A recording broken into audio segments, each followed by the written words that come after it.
These are all three-legged components.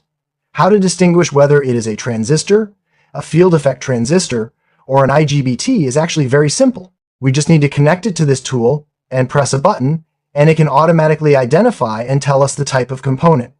For example, the component we are testing is an N-channel MOSFET. Hello everyone! Today we are unboxing a new tool, the Felores model DSO-TC4. This is a 3-in-1 tool that integrates an oscilloscope, signal generator, and transistor tester. First, let's take a look at its parameters. The oscilloscope has a sampling rate of 48 MHz and a bandwidth of 10 MHz. This is a single-channel oscilloscope. Now let's take a look at its transistor tester. The measurement of the forward voltage drop of a diode is less than 5 V, and the measurement of the transistor's turn-on voltage is also less than 5 V. The signal generator can output 13 types of waveforms. Next, let's take it out and see. This is its main unit. The DSO-TC4 main unit is quite large. Press the power button to turn it on. The operation interface is all in the front. Here are the function buttons, and here is the socket for measuring transistors. After turning it on, there is a language selection. We directly select Chinese and press the OK button to confirm. Then here is its main interface. Transistor. This is not touch sensitive. Let's take a look at the oscilloscope, signal generator, toolbox, and settings. The right side of the machine has a charging port for table C. The top has 3 ports. The left is for measuring voltage. The middle is for the signal generator, and the right is for the oscilloscope. The back has a folding stand. Let's first test its transistor testing function. This is quite useful for beginners, as many beginners do not know the types of these components. They all have 3 legs, but they could be transistors or other components. With this tool, we can easily determine. This tool is also simple to use. There are numbers 123 next to the testing socket. When measuring transistors, we just need to connect the pins to the numbered sockets without repeating. For example, let's test this component by connecting the 3 pins to the testing socket 123 without repeating. There is no need to distinguish the order. After connecting, press the automatic identification button, and it will help you automatically detect. Now we can know that this is an N-channel MOSFET, which is a field effect transistor. On the right, we can also see its turn-on voltage and other parameters. On the left, we can know the pin definition of this component. For example, it corresponds to the 3rd pin of the transistor. It's that 3rd pin. Very simple. Let's test this component again. We also connect the 3 pins to the numbered sockets without repeating. After connecting, just press the automatic identification button. Now it has been measured, and it is an IGBT. When measuring transistors, we can only measure good components. If it is a bad component, it may be identified as a resistor. The transistor tester mainly helps beginners quickly recognize the types of components. This component is a transistor, a PNP type. Of course, it can also be used for repairs. For example, we want to measure the condition of this capacitor.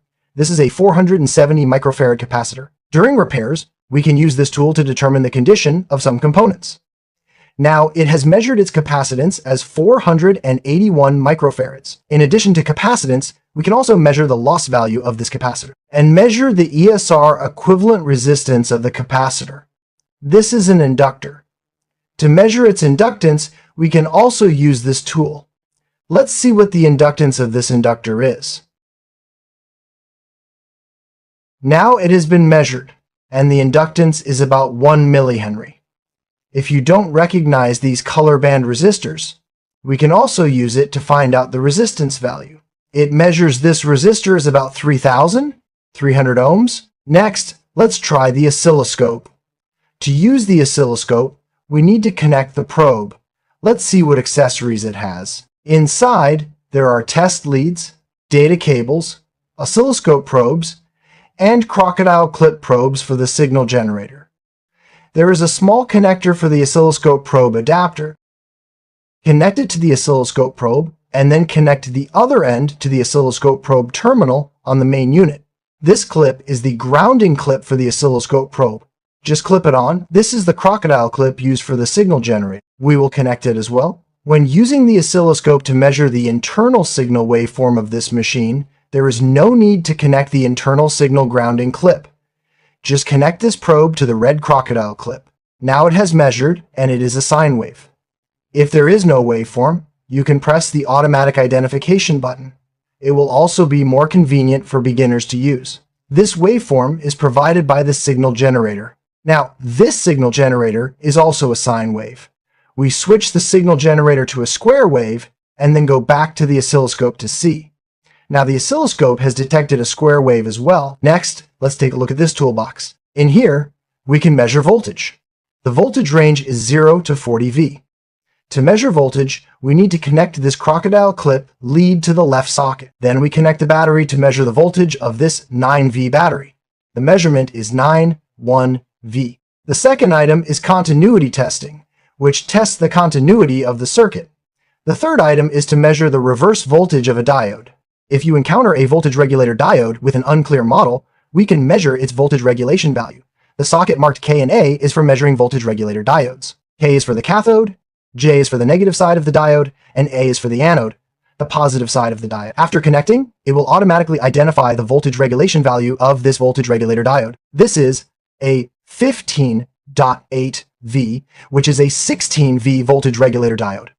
If this voltage regulator diode is connected in reverse, there is no need to worry, it will not burn the machine. It will only measure its forward voltage drop, which is a few hundred millivolts. The bottom can also be used to measure temperature sensors, temperature and humidity sensors, infrared, and automatic calibration. This tool can be used for repairs or for beginners learning about electronic circuits.